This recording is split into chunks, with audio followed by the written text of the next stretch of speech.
Good morning. To talk about domination, the last 16 years have been all Big Blue Nation and no War Eagle. Kentucky has won 18 in a row against Auburn on the basketball court. That's the longest active SEC win streak, and on Saturday they played them again. Bruce Pearl, John Calipari, shake it up, guys. First half, Tyler Eulis. Oh, he's blocked by the other Tyler Harris.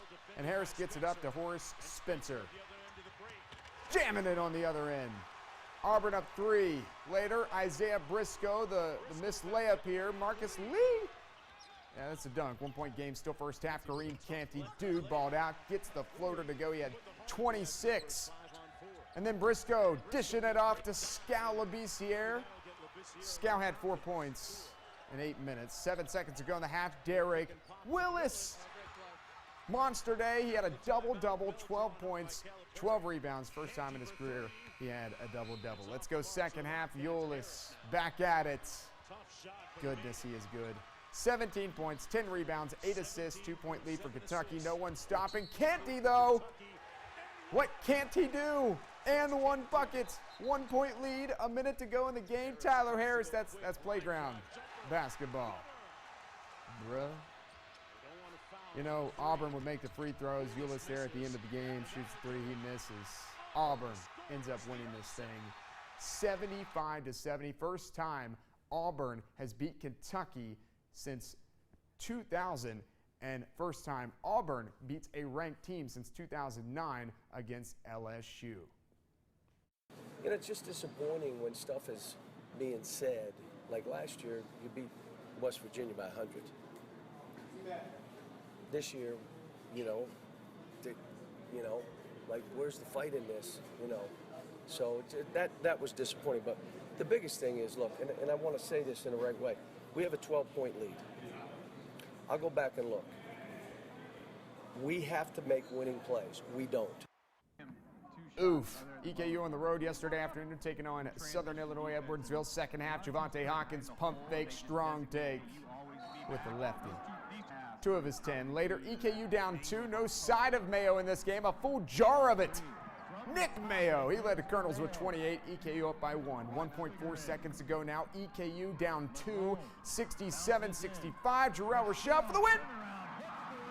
Nope. EKU falls on the road 67-65. Number 7, Xavier at Marquette. Marquette head coach Steve Wojciechowski. Hashtag go Duke. And Xavier head coach Chris Mack ready to go first half. Ket up 4. Dwayne Wilson. Butter. Nice throw, by the way. Later, the Musketeers being a little scrappy here. Larry Austin pokes it away. Then he runs the court because his teammate feeds him. Part of a 21-0 run by Xavier. 50 seconds ago in the half. X gonna give it to you.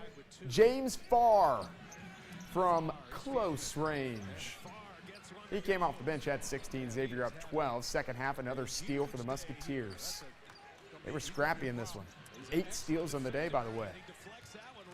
On the other end, Kaiser Gates rocking the rim. Xavier wins 74-66. These two will meet again in Cincinnati on February the 6th. All right, a rematch and a revenge game today. The 9th-ranked Kentucky women will play Auburn this afternoon at Memorial Coliseum. The Wildcats lost their second game of the season this past Thursday night against number 2 South Carolina. That other loss was to Auburn a couple weeks ago at Auburn. Matthew Mitchell says that playing the same team twice within a couple weeks keeps the loss fresh in the girls' minds. The Tigers snapped a 7-game losing skid when they beat the Cats on January 3rd. I sure hope so. I mean, I hope that they understand how hard that game was for us and how important it is for us to trying to become the best team we can be. Great opportunity to turn around and try to correct some of those mistakes. So I think in this situation, this is a positive for us and it being fresh on our minds because we were really out-hustled. 46 meeting all-time between Kentucky and Auburn today. The Tigers hold the lead in the all-time series, 26-19. The Wildcats 13-2 on the season. Auburn sits at 12-5. You can watch this game on the SEC Network. It's slated for a 1 o'clock tip time. A new Kentucky quarterbacks coach Darren Henshaw lands his first commitment at UK. Quarterback Steven Johnson, a JUCO transfer from the College of the Desert in Southern California. Yeah, that's a thing. Johnson will have 2 seasons of eligibility left when he arrives in Lexington. He also had offers from Hawaii and Arkansas State. He'll add depth to pretty much an incomplete quarterback position with Drew Barker. He'll compete with him. He's rated as a 3-star dual-threat quarterback who last season passed for more than 3,000 yards and 34 touchdowns. Now to basketball. The NBA, John Wall last night, and the Wizards hosting the Celts. John Wall. Third quarter action there. We jumped to the fourth quarter 8 minutes ago. Wiz down one. Wall. He puts him up by one. Later, Wall poking it away. Going the distance. Two-hand jam this time. This game, though, comes down to a close one. 3 seconds to go. Wiz down 2. All you gotta do is lay it in. At the buzzer, he misses, and that's how it ends. Wiz lose to the Celts, 119-117. John Wall with 36.7 rebounds, 13 assists, 7 steals, and a couple blocks. Oh, now to football. The 9th annual National Guard Border Bowl going on yesterday afternoon down in Williamsburg. Both Kentucky and Tennessee entering the game with 4 wins apiece in the series. Let's get to some football highlights. The Kentucky All-Stars ready to go versus Tennessee. You see Austin Husky of Williamsburg, one of 4 captains for the Kentucky side. Husky played well at linebacker, stuffs E.J. Matthews for a short gain. Tennessee leading 3-0 in the first quarter. I like the celebration. Same drive, the lead is increased to 6-0 with a 43-yard field goal from Carter Philippi. Same score in the second. Logan Walters. He doesn't waltz right into the end zone. He dives into the end zone. That's a 14-yard score. Tennessee led 13-0 at the half. Let's go second half. The Kentucky offense, they started slow. They come out hot in the second half. Andre Davis connects with Lamarius Kinslow for the 20-yard score. Kinslow from Fern Creek High School in Louisville. Kentucky down 13-7, but the Tennessee offense, it was clicking. Walters, the quick pass to Kentel Williams. Oh, nice moves. He gone. Oh, no, he not. That's fumble. Keyshawn Walker strips it loose. However, Williams will recover the fumble in the end zone for the touchdown, so he does score. Kentucky would add another score, but it was not enough. Tennessee regains the series advantage now at 5 games to 4, winning 29-14. That's a first look at sports this morning. Enjoy your morning. Now, when it comes to college basketball, you know Kentucky is a dominating program, especially when you compare it to Auburn. Okay, the last 16 years have been all Big Blue Nation. They have won 18 in a row against the Tigers on the basketball court. That's the longest active SEC win streak. Yikes. All right, Bruce Pearl, what are you going to do? Let's see if you can win this one. First half, Tyler Eulis. Blocked by Tyler Harris. Good start. Harris up to Horace Spencer. Auburn up 3. Later, Isaiah Briscoe misses the layup. Marcus Lee there for the finish. 1-point game, still first half. Kareem Canty, he got the home crowd popping a lot yesterday. He had 26. Back to Briscoe now. Dishes to Scow. Scalabiciere, he had 8 minutes. Played 8 minutes, had 4 points. 7 seconds to go in the half. Who are you going to go to? Derek Willis. Why not? Monster day. He had a double-double. 12 points, 12 rebounds. First time in his career he had a double-double. Let's go second half. Eulis. 17 points, 10 rebounds, 2 assists shy of a triple-double. He had 8 assists. 2-point lead for Kentucky. No one stopping Canty, though, because he can. And 1 bucket. After the free throw, Auburn has a 1-point lead. A minute to go in the game. Tyler Harris, that is playground music right there. Ugh, nasty. 4-point game. You know, Auburn will make his free throws. Tyler Eulis misses that 3. And Auburn upsets Kentucky. First time the Tigers have beat the Wildcats since 2000. First time they have beat a ranked opponent since 2009 against LSU. Students, they charge the court. 75-70, the final in Auburn Arena. 4th loss for the 14th ranked Cats on the season. Okay, well, I have to get this jersey out, right? Because we're going to talk 14th Regional LA. The Cordia Lions have been waiting for this moment. After a year filled with sanctions and Southeastern Kentucky gossip, the tiny school in the middle of nowhere, Heinemann, was back in the spotlight last night. Still not eligible for the Big State Championship, the Sweet 16, but the Lions are qualified for the All-A's, so a trip to Frankfurt is their only shot at a state title this year. You got to win the 14th Region All-A Championship first, and then you get to go to the state's capital. The Lions taking on June Buchanan. You see Elijah Justice. Let's go second half, third quarter. Hunter Hammond, strong take.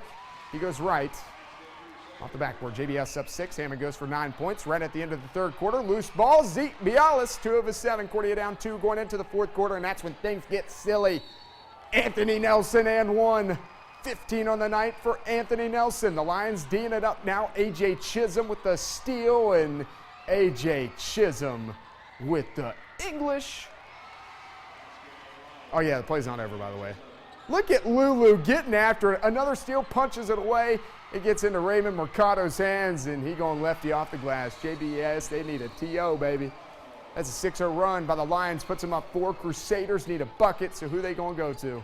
Steven Silvers. Corner pocket triple. The throw goes for 8. This is where Cordia is at its best, though. Off the rebound, running the floor. Nelson, no looker to Mercado.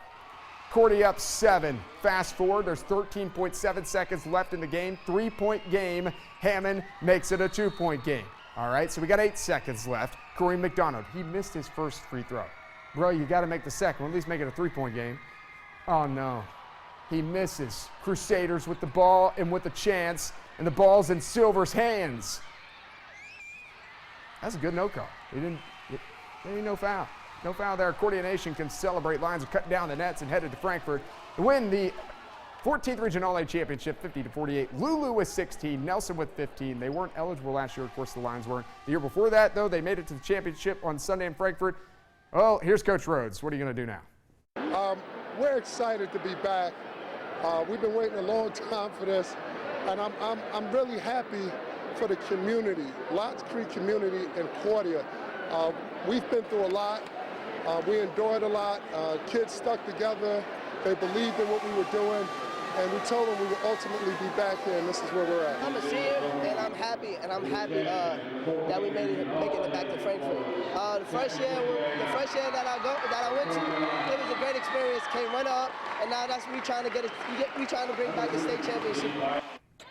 All right, girls championship now. Hazard, Breathitt County, Wallace Bates.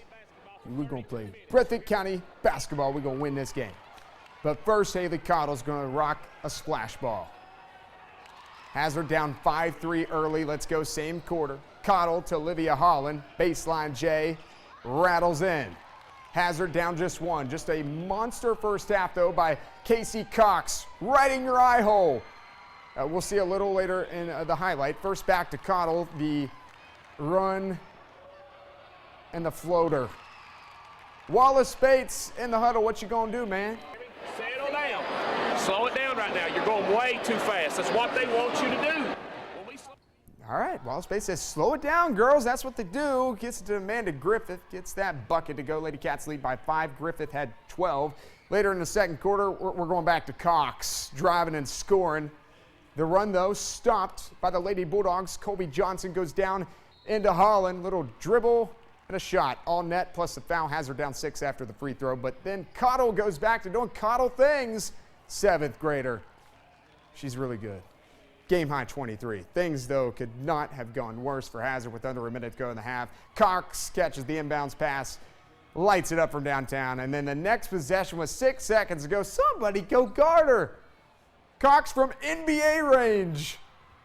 2 3 balls to end the half, and for the first time in school history, Lady Cats win an All-A region title. They win it 69-49 behind Cox's 22 points.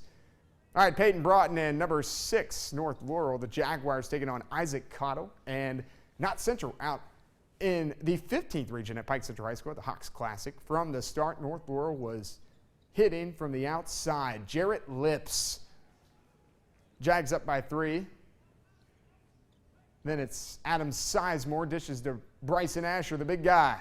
Top of the key. He had 10 points in the first half, straight away there. 3 of his 12, I should say. North up 8. Jags showing patience on the offense now. Peyton Broughton, that probably should have been and 1 right there. 2 of his 21 on the night. North Laurel scored 29 points in the first quarter. One guy that North had a hard time stopping, though, was Cottle. He goes baseline, led all scores with 24. North Laurel wins it, 69-58. Teammate Cameron Jones also added 10 points off the bench for Knott Central. North Laurel, Peyton Broughton again with 21, Bryson Asher with 12. That's a final look at sports this morning. Enjoy your morning.